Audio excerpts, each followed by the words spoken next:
Okay, so now let's look at the basic idea behind the classic theory of Raman scattering or Raman spectroscopy.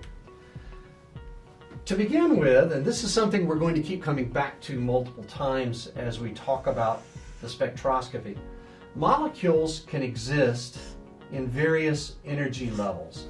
And we're going to be talking about vibrations here. So this is going to be a vibrational energy level equals 0, or we're going to call it the ground state. And then there can be various excited states, which we'll just call V equals 1, V equals 2. And in infrared spectroscopy, we just take from V equals 0 to V equals 1, we absorb a photon, and there we are, we're in the energy level. But in Raman, something a little more complicated happens. What happens in Raman is that we'll shine a source onto the sample. In this case, this is going to be called a laser, nu L. And that laser frequency is going to, when the molecule is struck by it, it's going to excite that molecule up to something called a virtual state. Now, that virtual state is not a real energy level. It's just whatever energy that laser happens to have.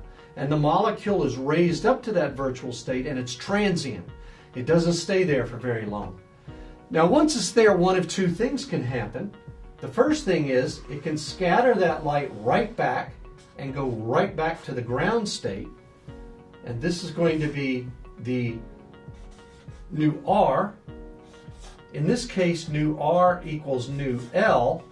And the reason I call it R is because this is called Rayleigh light or Rayleigh scattering.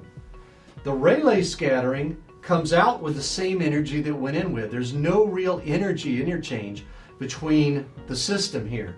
Okay? The other thing that can happen, though, is that the molecule can scatter the light, but while it's scattering the light, or as that light is impinging on the virtual state, when the molecule is in the virtual state, it can take a little bit of the energy out. And the energy that it takes out gives it this excitation.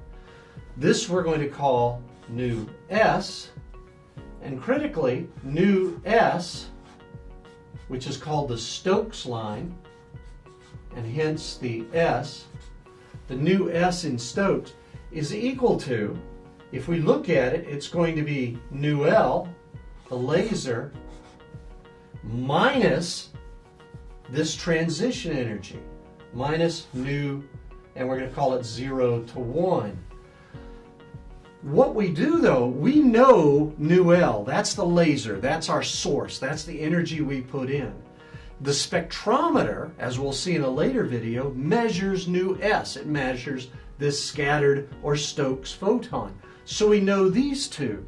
So if we solve this equation, we can find this energy, and that's what we're interested in.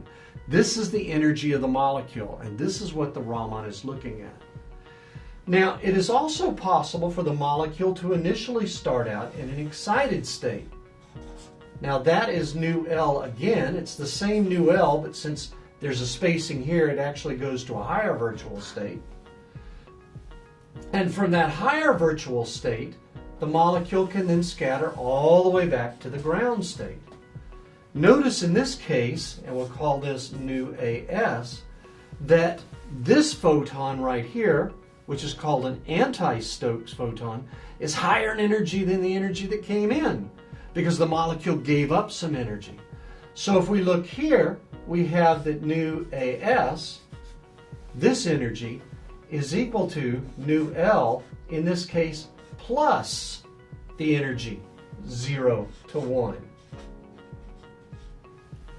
So you can see these are the three standard Raman events. The Rayleigh scatter, in which case no energy is interchanged, the photon in is the photon out. As we'll see as we go on, this is an extremely intense photon and actually can cause some problems because it's so bright, so intense, that it can actually damage the detector if we don't do something about it. We'll see what we do about that later. The Stokes photon is going to be by far and away the most common that we're going to look at, where some of the energy has been removed from the laser, and that energy is equal to this vibrational excitation. And the anti-Stokes photon, which is higher in energy, as we'll see when we talk about fluorescence, it has certain advantages. It would be nice to be able to use this, but because of something called the Boltzmann distribution, this is not always that useful. So that's the basic idea behind Raman.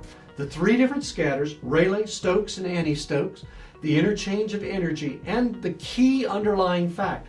We are looking at a vibrational excitation. That vibrational excitation is the same thing that you're looking at when you're doing infrared spectroscopy, where you'd be going from this level to this level. It's the same type of thing. As we'll see, there's different selection rules and different kinds of vibrations that we're looking at, but nevertheless, it's the same information.